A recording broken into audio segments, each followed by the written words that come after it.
Congratulations on your purchase of a Magnum Cruiser electric bike. This 500-watt, pedal-forward, upright seating position beach cruiser has all the juice and fun you'll ever need. But I wanted to let you know, the assembly video is the same for the lowrider, low step, and for the cruiser version of this bike. The only difference between the two bikes is the top tube of the frame right here on the bike. On the low step, low rider, it slopes down, and on the cruiser, it's more of a traditional high step. Now, before we start assembly and take the bike out of the box, you want to make sure that your battery has life and that the bike powers on, and that all the things you need, tools and parts, are included with the bike. To check your battery, you're just going to push the button on top of the battery and make sure that any LEDs show up. If none do, don't worry yet. Unpack your charger and plug it in. If your charger turns red or even flashes red periodically on the light, then that means it's trickle charging and it will charge your bike eventually after 4 to 6 hours. Another thing you want to make sure and do is try to power on the bike on the display. The display controls are off to the left of the display. They have an up and down arrow for changing your pedal assist modes. The power button is on the lower edge. It has the traditional power sign on it. You're going to push and hold that for a couple seconds and make sure your bike powers on and that there are no error codes flashing on the screen. If your battery has life and your bike powers on, then let's get assembling and riding.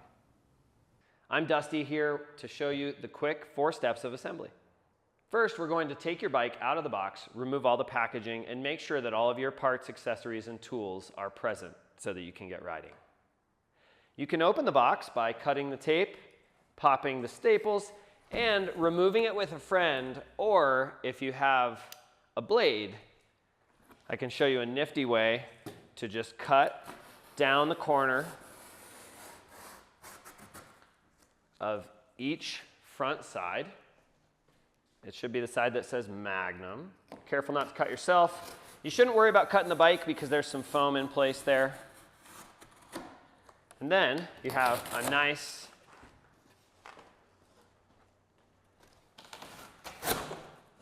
flap and the reveal. We're going to clip off all of the packaging and zip ties that hold your bike in place and lay out all of our parts and tools for assembly.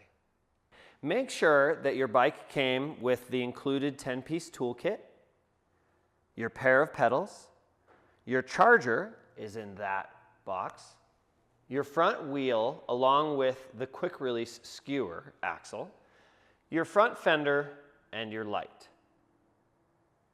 We like to do the front wheel first. You'll want to make sure that the front wheel, along with the disc rotor and the quick release, came with your bike. Then we're going to take the non-lever side of the quick release and just unscrew that and remove one of the springs. Then hold up your wheel with the disc rotor side towards the lever. We're going to insert that quick release skewer through the hub and install the spring and the nut. Only turn the nut about a 1/2 to 1 turn. Then we're going to remove the spacer that came in your disc brake rotor. You can throw this away or recycle it. Then you're simply going to lift the fork of the bike and watch your handlebar. The handlebar is perfectly fine to hang a little bit there. And we're going to install it on the open quick release. And if it's not falling on, just unscrew the nut just a little and then it should fall right into place. And then we're going to tighten the quick release so that the camming lever is relatively firm to close. And gravity will help your wheel be totally seated in the fork. Next step, we're going to install our stem and handlebar. Once the front wheel is installed, you can put down the kickstand and the bike will stand on its own. First thing we'll do is remove this 5mm bolt in the top and remove this silver shipping spacer. You'll just want to make sure that there's still one black ring on your steer tube, and you can throw this away or recycle it as well. The tool-free adjustable stem opens up You slide this lever, and you can open this camming lever. And then you can see the bolt that we're going to tighten down through this hole. And here's where my 5mm Allen will come in handy. And we're going to tighten this until it's firm. Once that is firm and there's no distance between these spacers, we're going to adjust the tension of the handlebar. When you have the handlebar where you want it, you would close the camming lever, but the handlebar shouldn't move. You can tighten the tension by opening your camming lever and with your 5mm Allen again, tightening this long bolt that runs the length of the stem. And you can play around with the tension you like. I like it rather tight so that I can do bunny hops and tricks. Next, we're going to tighten these two 4mm Allen bolts with the next size down in your toolkit.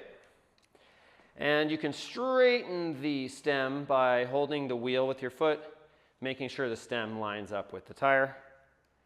And then we're going to tighten these, alternating between them to get even tension. You get more leverage with the long side, so your final tightening should definitely be done with the longer side as leverage. You want this tight enough that it doesn't slip when you try to steer the bike. Once you have your handlebar and stem installed straight and tight, we're halfway done.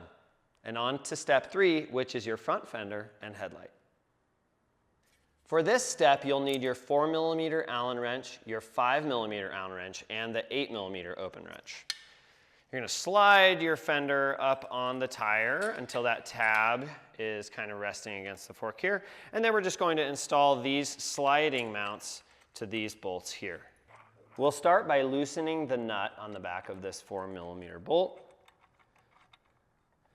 And try not to lose your washers.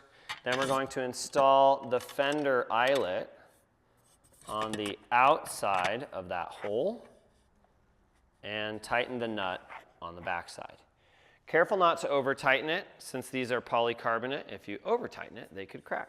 And finger tight at first is okay. When you have both of them installed, then you can go back and tighten them with the wrench. If you're having trouble mounting this, it's possible that these adjustable sliding bits need to be loosened with your smallest Allen wrench, and then they can adjust further and closer to the fork.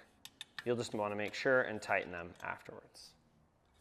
Once those are firmly tightened, now the fender is held in place a little bit, and you can loosen this bolt on the back of your fork arch. Your bolt is going to go through the silver bracket on your light and then through your fender tab and into the fork. It's a good idea to start this by hand so that you know the threads are going in straight. Then tighten it with your 5mm Allen wrench. And you want this tight enough that your light doesn't move about when you're riding. Finally, we're going to plug our light into the power from the bike. You'll notice that the connection from the light has a ridge and it only goes into this plug one way. It is a waterproof connection, so it helps to do it slightly at an angle and stretch the waterproofing sheath. Then you can tuck this extra cable out of the way however you want. There is a little extra just in case you want to use our front carrier accessory. The pedals are left and right specific, and the left and right is from the rider's perspective. You can tell which is which by an R and an L on the spindle of the pedal, and also from the rider's perspective, you should be able to read the well go while you're on the bike. We're going to start by hand, and the right pedal threads to the right, righty-tighty. The left pedal is opposite threaded, so actually threads to the left. We'll start them by hand, not with the 15mm wrench, just to make sure that the pedal threads are not being cross-threaded. Once you get them hand tight, then you'll give them a final snug with the included 15mm wrench. Now, assembly is complete. We're just going to do a couple final checks and then go on a ride. If your battery needs charging, the charger is inside this box, plugs into a regular wall outlet, and plugs onto the back side of the battery here. Your keys are not required to operate the bike, but they're to remove the battery. You can charge it on and off the bike, and they should be zip tied to your handlebar here. There's 2 of them, so separate these because you'll need them to remove the battery during cold winters or for travel or convenience. Now you're ready to ride. To power on your bike, press the power button here on the up and down arrow next to the throttle on the left. And if you have any questions about how your bike works, the assembly, or anything else, you can certainly reach out by phone or by email. Find those details on our website at magnumbikes.com. And also, your owner's manual and assembly guide that came with your bike are invaluable tools and resources that you should keep handy. Thanks, and happy trails. Happy trails to you.